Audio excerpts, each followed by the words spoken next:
नाज़रीन आदाब, आप देख रहे हैं प्रोग्राम हेल्थ और हम और मैं हूं आपकी मेज़बान हफ्सा खान। हेल्थ और हम एक ऐसा प्रोग्राम है जहां हम आप तक हमारे एक्सपर्ट के ज़रिए ज़रूरी इन्फॉर्मेशन पहुंचाते हैं ताकि आप और आपके अपनी सेहतमंद ज़िंदगी गुजार सकें।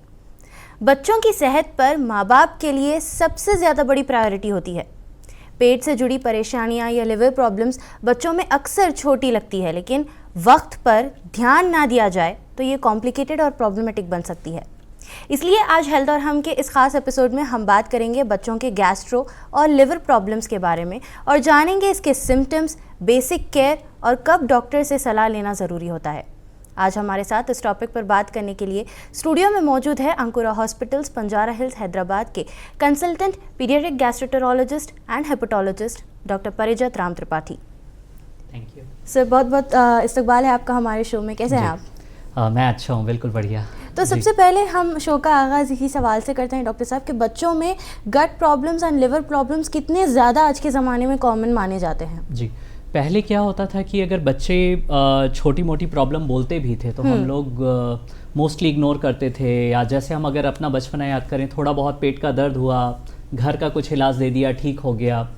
लेकिन आजकल हुआ क्या है कि समय बदलने के साथ साथ हमारा खान पान बहुत बदल गया है, हमारी फ़िज़िकल एक्टिविटीज़ बहुत चेंज हो गई हैं, हमारी लाइफस्टाइल बहुत चेंज हो गई है, स्क्रीन टाइम बहुत बढ़ गए हैं। तो ये सारी चीज़ें ऐसी हैं जो मिल करके कई बार बच्चों की पेट की प्रॉब्लम्स को बहुत बढ़ गई हैं, जिनकी वजह से आजकल अननेसेसरी एंटीबायोटिक यूजेस बहुत बढ़ गए हैं। जब कुछ चीज़ें हम लोग कहते हैं गट माइक्रोबायोम, मतलब पेट में हमारे बैक्टीरियाज जो होते हैं, हमारे खान पान, हमें जो दवाइयाँ दी जाती हैं, हम जो अननेसेसरी दवाइयाँ अगर लेते हैं, या फिर अगर हम साफ़ सुथरा खाना नहीं खाते हैं या ओवर्टली प्रोसेस्ड फूड खाते हैं, जैसे आजकल फैशन है कि ब्रेड बिस्किट खाते रहने का रेदर देन घर की रोटी खाने का, तो ये सारी चीज़ें हमारे गट के बैक्टीरिया को, हमारे पेट को चेंज करती हैं।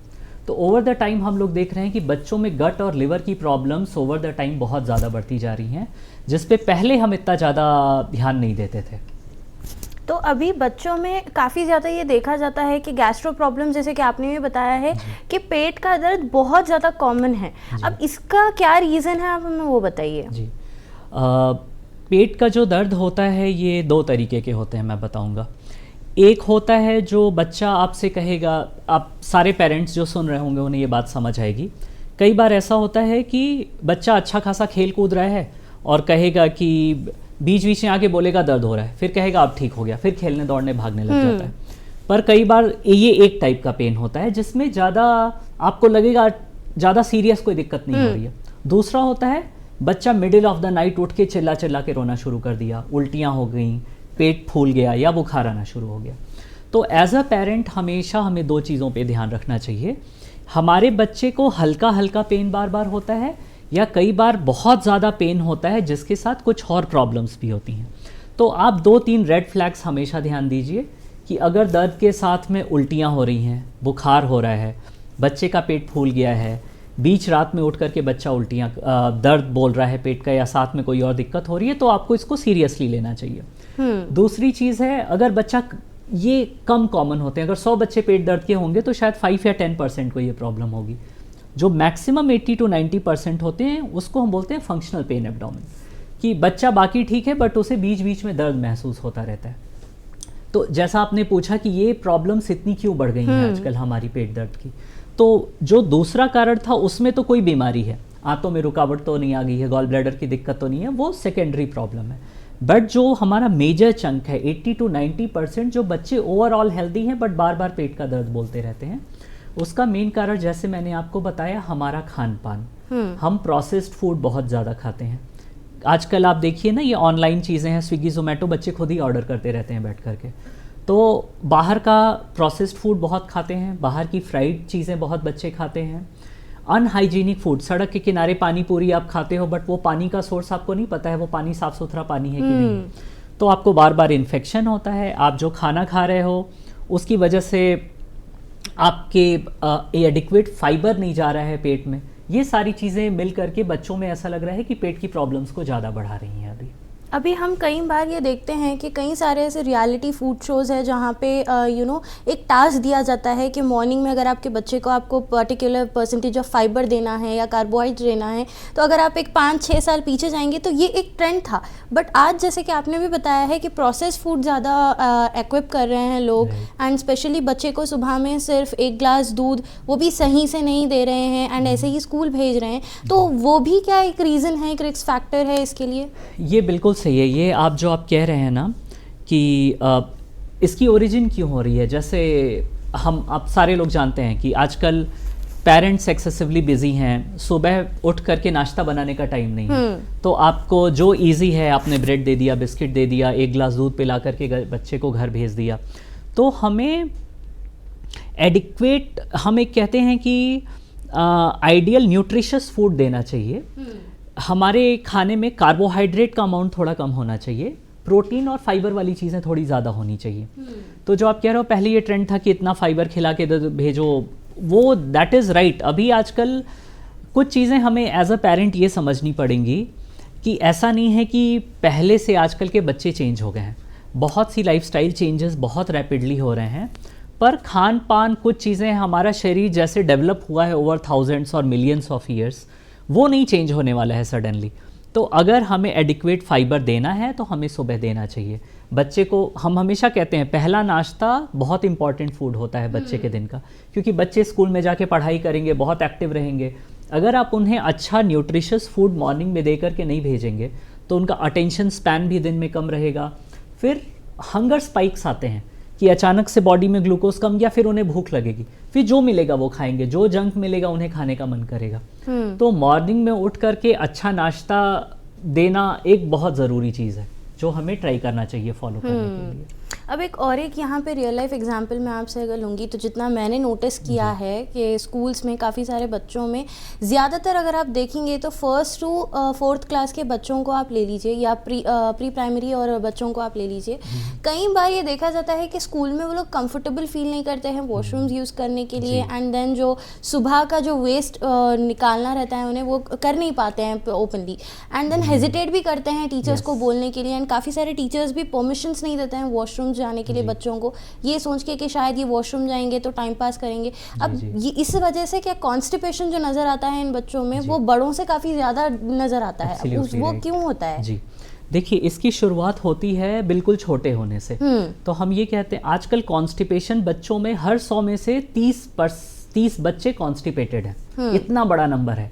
अगर मैं ओपीडी में सुबह से शाम तक 30 पेशेंट देखूं तो 10 बच्चे तो कॉन्स्टिपेशन के ही आते हैं, अलग अलग स्टेजेस के, अलग अलग एज के। ये प्रॉब्लम शुरू कहाँ से होती है और पेरेंट्स को क्या ध्यान देना चाहिए?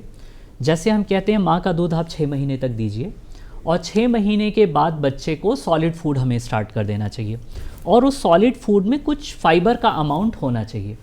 तो आपने मिल्क धीरे धीरे कम किया, सॉलिड फूड बढ़ाना शुरू किया, उसमें एडिक्वेट फाइबर देना शुरू किया, और जब बच्चा 1 साल 1.5 साल के ऊपर होना शुरू हो जाए तो आपको टॉयलेट ट्रेनिंग भी स्टार्ट करना चाहिए।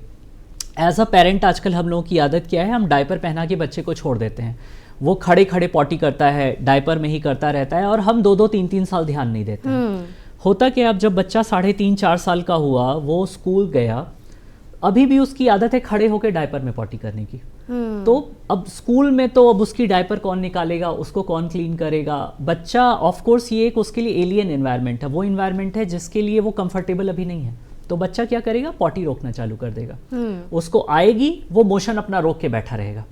तो हमारी बड़ी आंत जो होती है उसका काम है पानी को बाहर निकालते रहना। अगर बच्चे को मोशन आया, उसने नहीं किया, पानी बाहर निकलता गया, मोशन बिल्कुल हार्ड हो जाएगा। अब क्या होगा, जब वो हार्ड मोशन मूव करेगा तो बच्चे को बहुत दर्द होगा। तो वो बच्चा साइकोलॉजिकली मोशन करने को दर्द के साथ एसोसिएट कर लेता है। तो जब उसको मोशन का फीलिंग भी आएगा तो वो रोक लेगा। तो हम लोग बच्चों को जब दवाइयाँ देते हैं, जब तक वो मोशन सॉफ्ट है तब तक वो ठीक है, थोड़ा ही हार्ड हुआ वो फिर वैसे ही हो जाते हैं। तो मैं ये बोलूँगा, प्राइमरीली एज अ पेरेंट आपको रिस्पॉन्सिबिलिटी लेनी चाहिए, सही समय पे फाइबर फूड चालू करिए।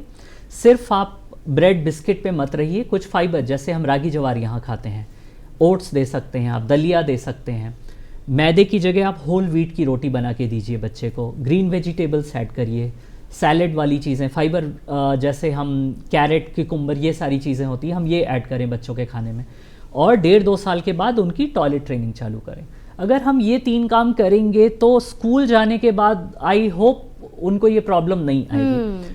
आजकल इतने बच्चे हैं और सारे पेरेंट्स अपने बच्चों के लिए इतने एप्रीहेंसिव हैं, आप टीचर के भरोसे नहीं रह सकते हो। राइट। उनको तो अपना कोर्स पूरा करना है, अपनी पढ़ाई करानी है, आप उनसे क्या बोलोगे कि हम आपको प्राइमरी रिस्पॉन्सिबिलिटी आपको लेनी पड़ेगी। राइट। ऑफ कोर्स आप टीचर, अगर बच्चा आपका इस प्रॉब्लम से सफ़र कर रहा है तो आप डेफिनेटली आप टीचर को बता सकते हैं मेरे बच्चे को ऐसी दिक्कत है, अगर वो मांगा करे कि मुझे टॉयलेट जाना है तो आप उसको जाने दीजिए।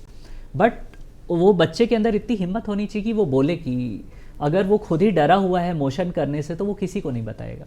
कई बार ऐसा होता है कि बच्चे काफ़ी ज़्यादा डर फील करते हैं माहौल में। ये कम्प्लीटली, जैसे डॉक्टर साहब ने हमें बताया कि एलियन एनवायरनमेंट होता है उनके लिए, हर चीज़ बहुत नया लगता है क्योंकि घर में सिर्फ फैमिली एंड पेरेंट्स के साथ ही उन्होंने ज़्यादा टाइम बिताया है।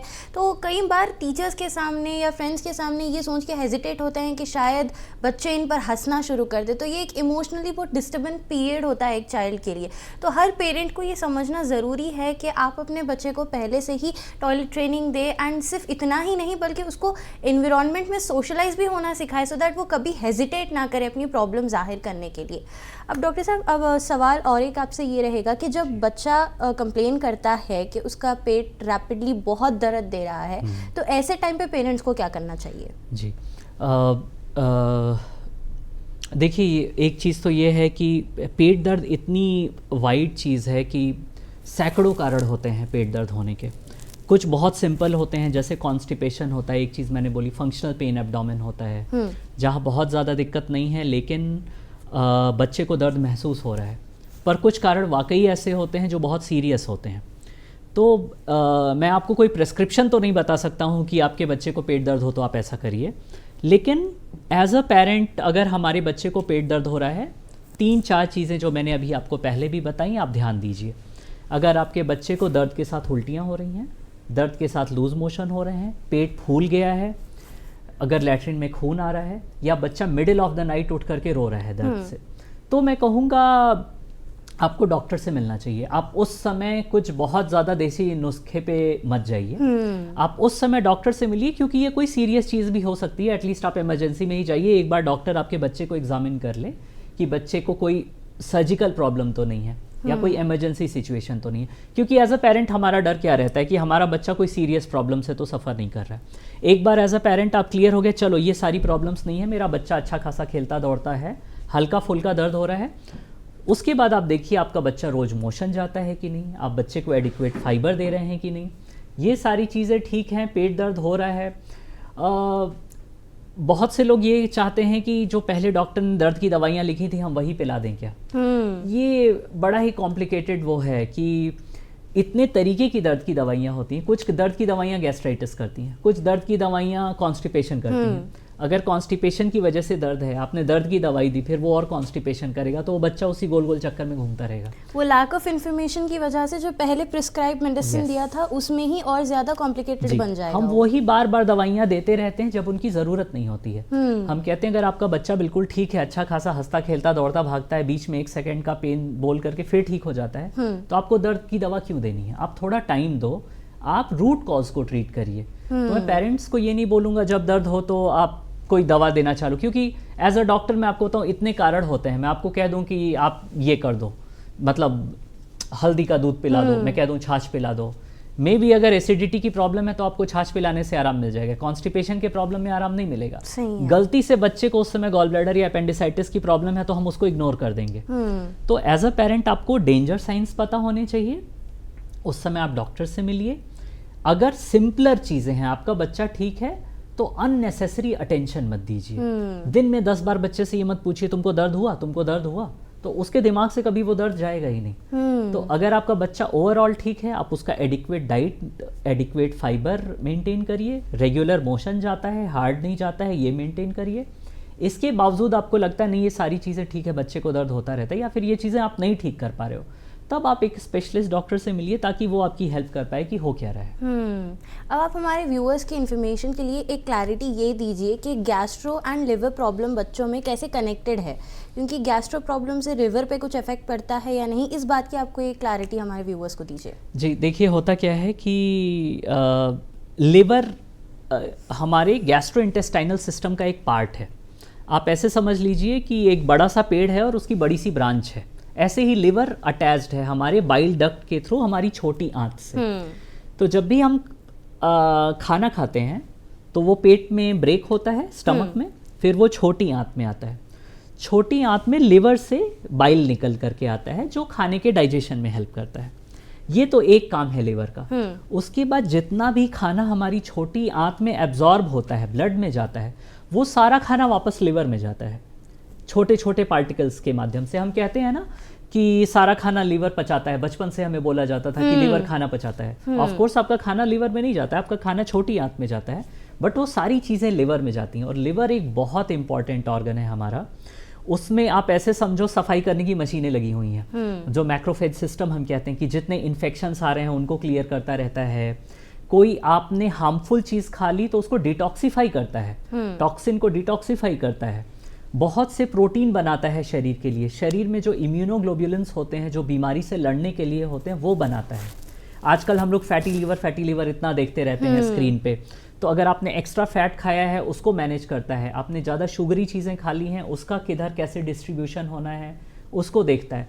तो लिवर इतना इंपॉर्टेंट ऑर्गन है हमारी बॉडी के लिए कि जो भी एनर्जी आएगी उसके रीडिस्ट्रीब्यूशन को देखता है, खाने को पचाने में भी हेल्प करता है। तो अगेन सेम टाइम अगर आपने कुछ गड़बड़ किया, गंदा इन्फेक्शन पेट में गया तो वो लिवर में जाएगा।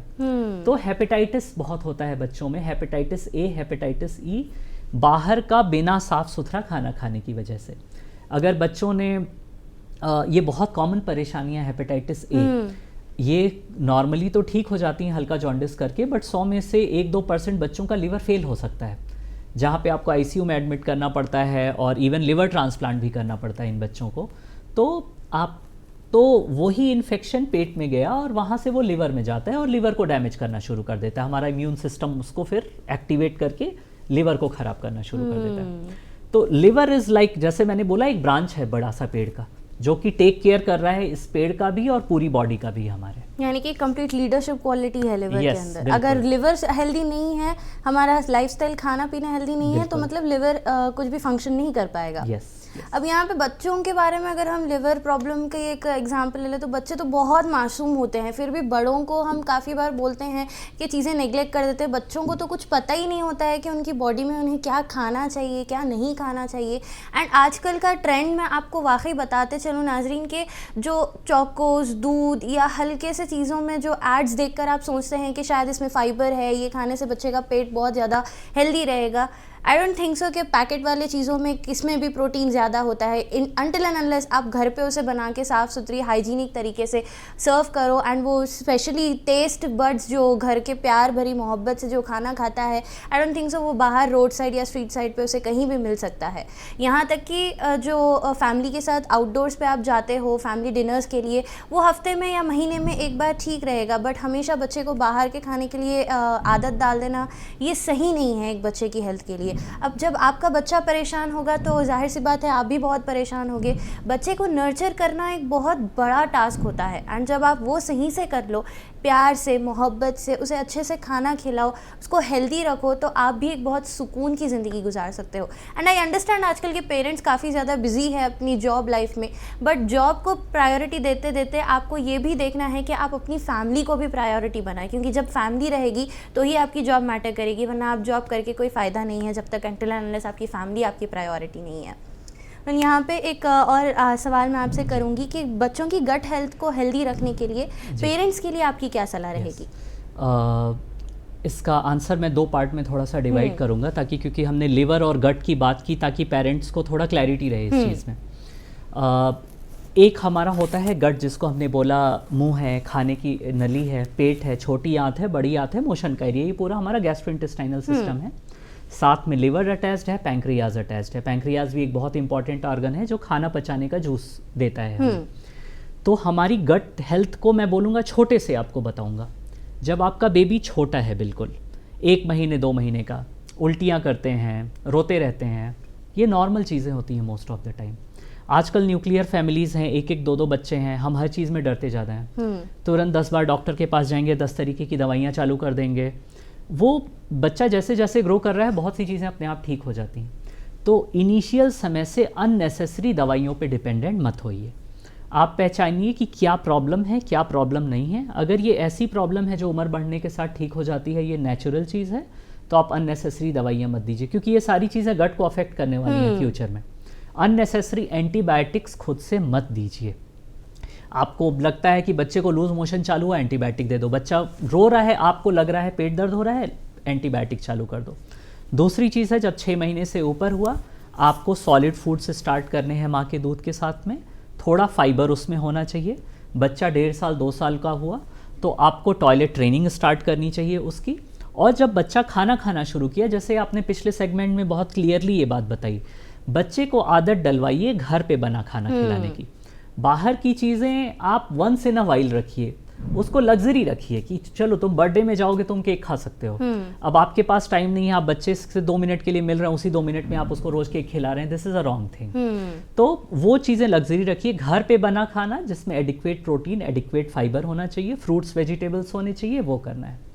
और साफ सुथरा खाना, बाहर सड़क पे बनी चीज़ें जो ओवर्टली फ्राइड हैं और कुक्ड नहीं है, वो अवॉइड करना चाहिए। बिकॉज अगर आप बाहर की फ्राइड चीज़ें खाएंगे, वो लिवर में जाके फैट इकट्ठा करेगा। फैटी लिवर आजकल आप देखिए 13-14 साल के बच्चे बिल्कुल मोटे मोटे होते हैं, आप उनका अल्ट्रासाउंड करिए, उनको फैटी लिवर होता है, लिवर में सूजन होती है, बहुत कॉमन है ये। तो आप आउटसाइड फैटी फूड को स्टॉप करिए, फ्राइड फूड को कीप इट अ लग्जरी, और आउटसाइड अनकुक्ड फूड को अवॉइड करिए जिससे अननेसेसरी इन्फेक्शन ना हो। ये थी। और अननेसेसरी दवाइयाँ, प्रोबायोटिक, एंटीबायोटिक, जैसे आपने बोला, जो चीज़ पैकेट में आ रही है वो प्रोसेस्ड है, उसको आपने फार्म से लिया, उसको प्रोसेस किया, और प्रोसेस करने में हमेशा न्यूट्रिएंट निकलते हैं, इंपॉर्टेंट चीज़ें निकल जाती हैं, तो आप घर पे बना के खिलाइए। ये 3-4 चीज़ें हैं जो पेरेंट्स को ध्यान रखनी चाहिए बच्चों का लिवर और गट हेल्दी रखने के लिए। एक बहुत अच्छी चीज़ यहाँ पे डॉक्टर साहब ने ये बोली है कि 13-14 साल के बच्चे काफ़ी ज़्यादा हेल्दी नज़र आते हैं। दरअसल काफ़ी सारे पेरेंट्स भी ये मिसअंडरस्टैंड कर लेते हैं। डॉक्टर साहब, मैं भी आपको ये बताते चलूँ कि कई बार पेरेंट्स ये फोकस करते हैं कि हमारा बच्चा पेट भर खाना, ज़्यादा खाना, क्वांटिटी वाइज आप मत देखिए। क्वांटिटी वाइज अब अगर आप देखेंगे तो आपका बच्चा मोटा होना ज़रूरी नहीं है, आपका बच्चा फिट रहना बहुत ज़्यादा ज़रूरी है। मोटापा इज़ नॉट फिट। जब तक आपका बच्चा फाइबर, न्यूट्रिएंट्स, कार्बोहाइड्रेट्स प्रॉपर तरीके से नहीं लेगा, तब तक वो फिट नहीं रहेगा। एंड मोटापा is not at all a fit reason कि आपका बच्चा हेल्दी है बोलने के लिए। कई बार अगर आप फैमिली फंक्शंस में भी अगर हम जाते हुए देखें तो काफ़ी सारे रिलेटिव्स भी ये बोलते हैं कि ये काफ़ी ज़्यादा मोटा हो गया है, आई थिंक बहुत अच्छा खा रहा है। अच्छा खा नहीं रहा है, आप लोग थोड़ा ओवर केयर भी कर दे रहे हैं। बच्चों को ओवर केयर की भी ज़रूरत नहीं पड़ती है, लिमिटेड केयर, लिमिटेड प्यार, लिमिटेड मोहब्बत और साथ ही लिमिटेड फूड भी उनको खिलाना ज़रूरी है। यहाँ पे फूड हैबिट्स की अगर डॉक्टर्स की टर्म्स में मैं आपको बोलूँ तो कई बार हमें सोशल क्लासेस में भी ये बताया जाता है कि ब्रेकफास्ट आप ऐसे करिए कि आप बहुत ज़्यादा अमीर हैं, लंच आप ऐसे करिए कि आप काफ़ी ज़्यादा मिडिल क्लास है, एंड डिनर ऐसा करिए कि आप बहुत ज़्यादा लो क्लास है। आपको खाने के लिए कल मिले या ना मिले ऐसा खाइए, क्योंकि जब तक आप ये 3 चीज़ें बैलेंस नहीं करेंगे, आप तब तक हेल्दी लाइफ नहीं वो करेंगे। हर बीमारी का एक ही चीज़ होता है, डाइट। एंड जब तक आप डाइट सही से फॉलो नहीं करेंगे, चाहे बड़े रहने दीजिए या बच्चे रहने दीजिए, ये 3 चीज़ें जब तक आप फॉलो नहीं करेंगे, आप लोग हेल्दी लाइफस्टाइल नहीं अप्लाई कर सकते अपनी लाइफ में। खाना टाइम पर खाइए, टाइम पर सो जाइए। एंड रिक्वेस्ट यही है मेरी भी पेरेंट्स, हर पेरेंट्स से, कि अपने बच्चे का स्क्रीन टाइम कम करिए। स्क्रीन टाइम जब तक आप कम नहीं करोगे, बच्चा IQ लेवल नहीं बढ़ेगा उसका। एंड जो आपके सपने हैं अपने बच्चे को लेके कि वो इंजीनियर बने, डॉक्टर बने, तो वो कभी पूरा नहीं हो पाएगा, क्योंकि जब तक स्क्रीन टाइम सामने रहेगा तो सिर्फ वो ब्लैंक फेस ही रहेगा, वो कम्युनिकेट नहीं कर पाएगा, वन वे कॉन्वर्जेशन होती रहेगी उसकी। एंड जब आप उससे बात करने जाओगे तो कई बार आप ये नोटिस करोगे कि आपके बच्चे में वो कॉन्फिडेंस ही नहीं है कि वो आपसे बात करे। वेल डॉक्टर साहब, I must say it was a very great episode today, and I hope जिस तरीके से आपने भी क्लैरिटी दी है कि एक बच्चे के लिए फाइबर, कार्बोहाइड्रेट्स, प्रोटीन्स कितनी ज़्यादा इंपॉर्टेंट है, तो आई थिंक ये इन्फॉर्मेशन हमारे व्यूअर्स के लिए भी काफ़ी ज़्यादा हेल्पफुल साबित होगी। I would thank you for taking out your time and sharing this information with us. Thank you very much. Well नाज़रीन, आज के हेल्थ और हम के एपिसोड के लिए बस इतना ही। मिलते हैं अगले एपिसोड में एक नए हेल्थ टॉपिक के साथ। तब तक के लिए मुझे दीजिए इजाज़त और आप बने रहें मुंसिफ टीवी के साथ।